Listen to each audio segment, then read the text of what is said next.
All right, so let me come back to E-levy and matters arising and the economy. Felix has been very vocal on this E-levy matter. We'll take a break, but when we come back from the break, the Deputy Majority Leader Felix, Alex Afenyo-Markin, sorry about that. Alex Afenyo-Markin has been addressing the press on why the government badly needs the E-levy. So when we come back from the break, we'll play that tape and then Felix will come in. Stay tuned in.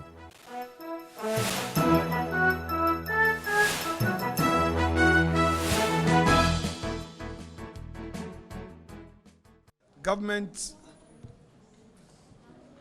through the Ministry of Finance, has been engaging Ghanaians on this important levy and explaining to Ghanaians why the introduction of this levy.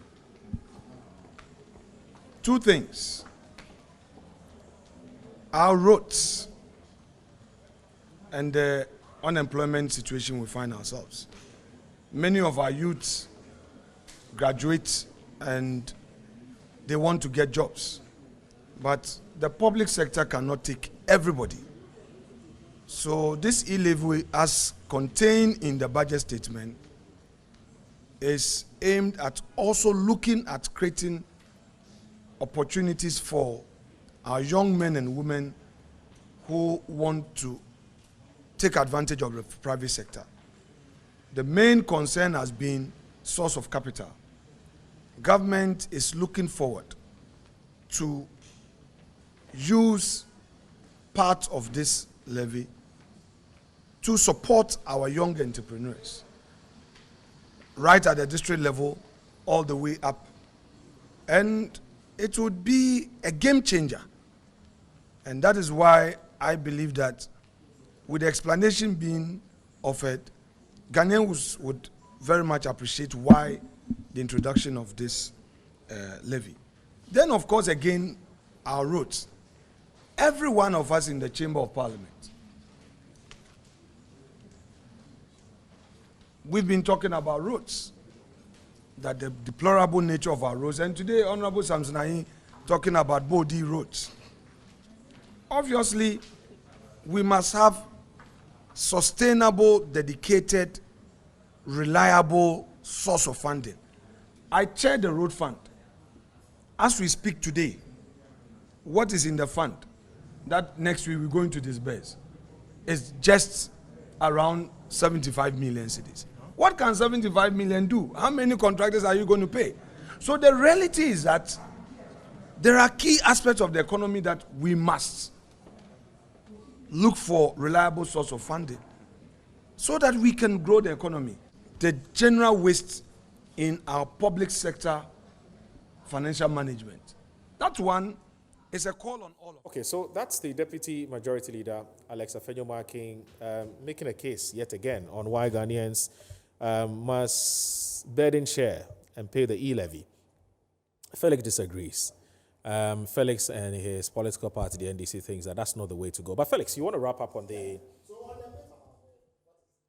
Right.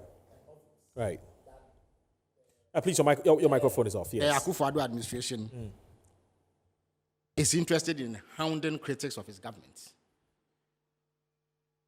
Is that we cannot allow our country to descend to a level where if somebody says something that turns out to be untrue, he's imprisoned. There's no civilized society where that should be allowed. Otherwise, technically, all 30 million of us can land in prison. Because in this, our line of work, invariably, you can say a thing or two. You can even be misled to say things that turn out to be untrue. Right. But you cannot go to prison because of that. But people should have a civil recourse. They seek redress against you. But it cannot lead to imprisonment. Look, I am fundamentally against imprisoning anybody for anything he says. Unless what he has said has a very clear, indisputable effect on public law and order, like in Japan did. When you ask one tribe to attack another tribe, it is obvious that one is not defensible. But a criticism, even if it is harsh, against a leader or some high-profile person should not attract custodial sentence. Should not attract custodial sentence. That is not to say that the police cannot look into what you have said with a view to seeing whether there's any truth so that they can take further action against any wrongdoer. So the two must be distinguished clearly. And the NPP people going around giving approbation to this and clapping and falling over themselves, doing acrobatics and being happy because their president is being high-handed, can become victims of this in the near future. Because we know that they peddle a lot of untruth, some of which they did in this week, and that if that was to be used against them, hundreds of them will go to prison. So I am against the use of law to impose custodial sentences on people who say things against leaders, even if what they have said is not true.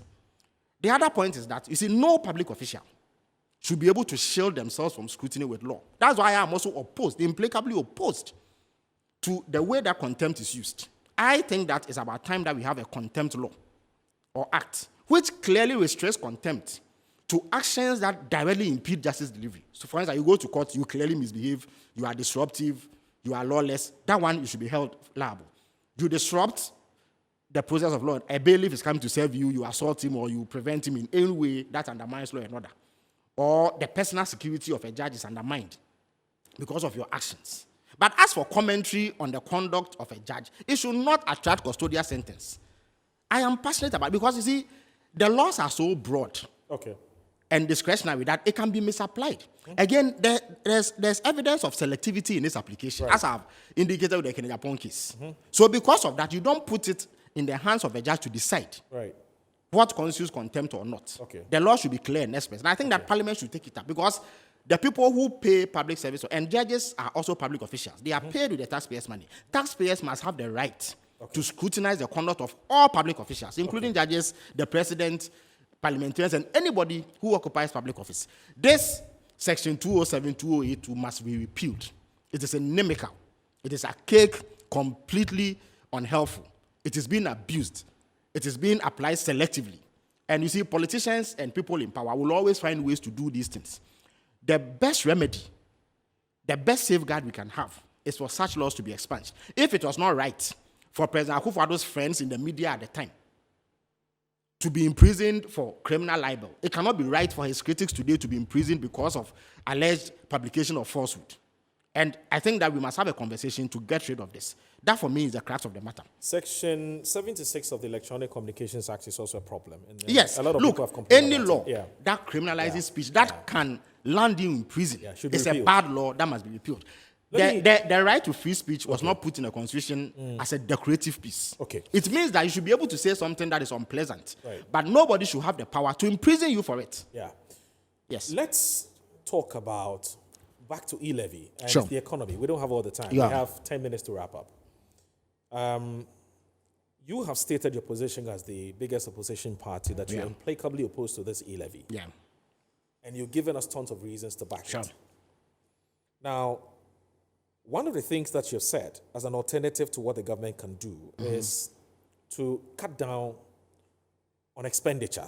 And you have often referred to, as you described, the ostentatious lifestyle of the president. And also the budgetary allocation to government machinery. I've heard Samuel Okudzeto Ablakwa say, cut down on that too. Well, the government says, we have heard you. We will cut down on expenditure by 20%. On condition we're not able to raise, or we're not able to meet our projected revenue.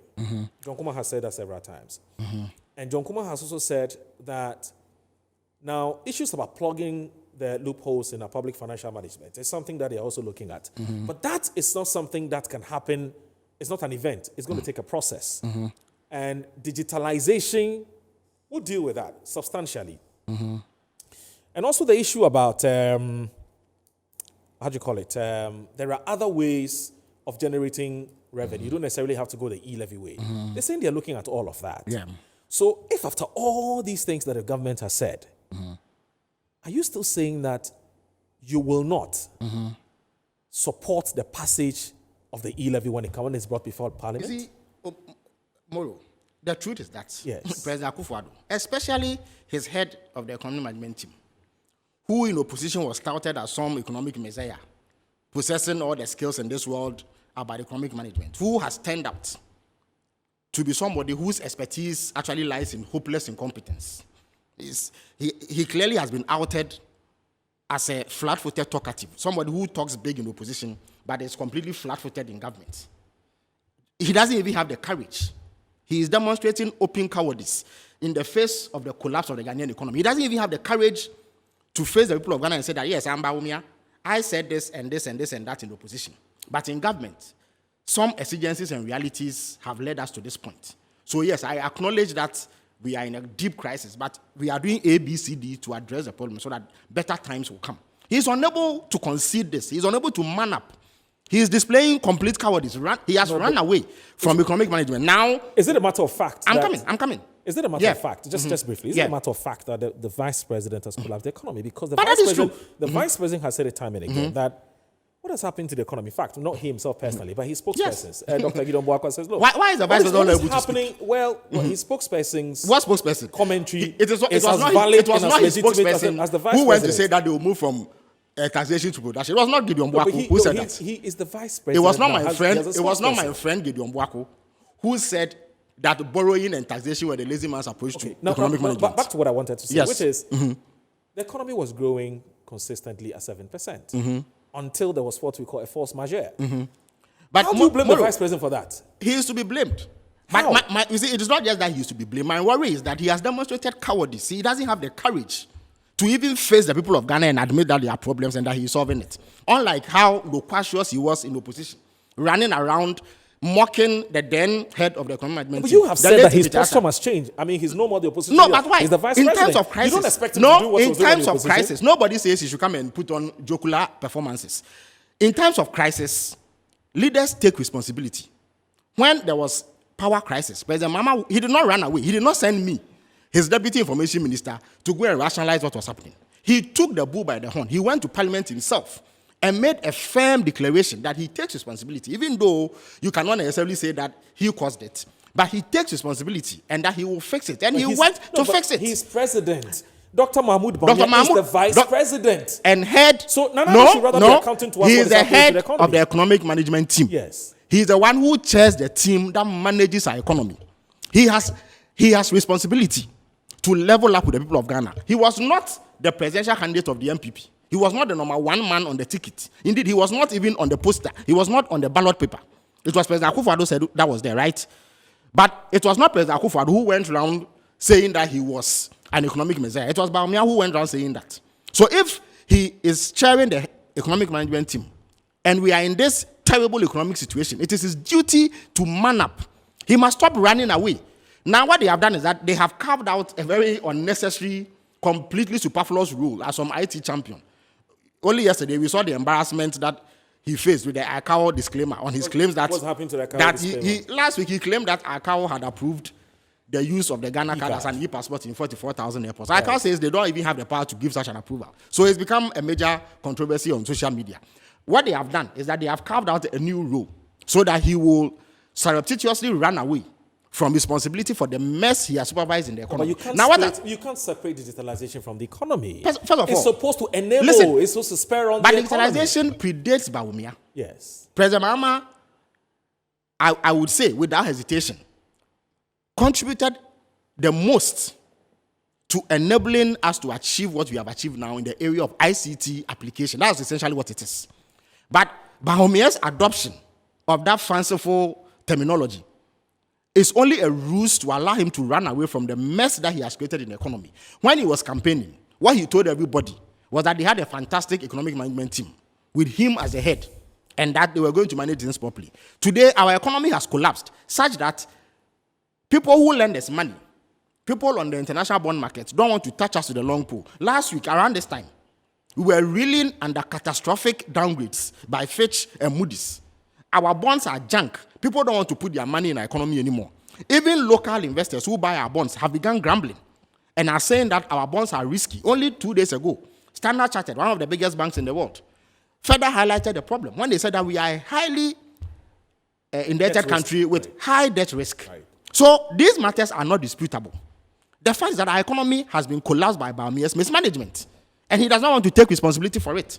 I see. So the first point is for them to admit that we are in a mess. Look, if you pick the budget that the finance minister read, which Bawumia would have changed its preparation, all the money that they hope to get this year, which includes E-levy, is 100 billion Ghana cedis. Yes, 105. That money is swallowed by just 3 items: salaries, statutory payments, and debt servicing. These 3 items constitute about 113 billion Ghana cedis, which is more than what they will collect. After they pay that, there's nothing. They need to borrow money. Those who will lend us that money say they won't give it to us. So we are in a mess. And they are engaged in bluster and fanciful political posturing. They don't want to admit that they are in a mess. People have said that, go to the IMF for policy credibility, because now they don't have policy credibility. Nobody believes their projections and estimates in this budget. That's why we are not getting any money from the international market. So people have said, go to the IMF so they will give you comfort, policy credibility, so that investors will now look upon you favorably and begin to do business so that we ease some of the rigidities and pressures we are facing. They say they won't go. Yet, they are not giving us any alternative plan. And he has run away, and now he's championing IT overnight. When that is not the promise he made to us. Unfortunately, we have to end, but the finance minister has responded to it, so let's believe in ourselves. Well, let's generate the money domestically. We don't have to go to the So IMF. why was it that when we were generating money domestically, Bamia was saying that we will move away from that and go and do production? What happened to their production? Thank you very much. Felix Ofosu Kwakye has been my guest on Inside Pages. I hope you enjoyed it. Thanks for watching. My name is Moro Awudu.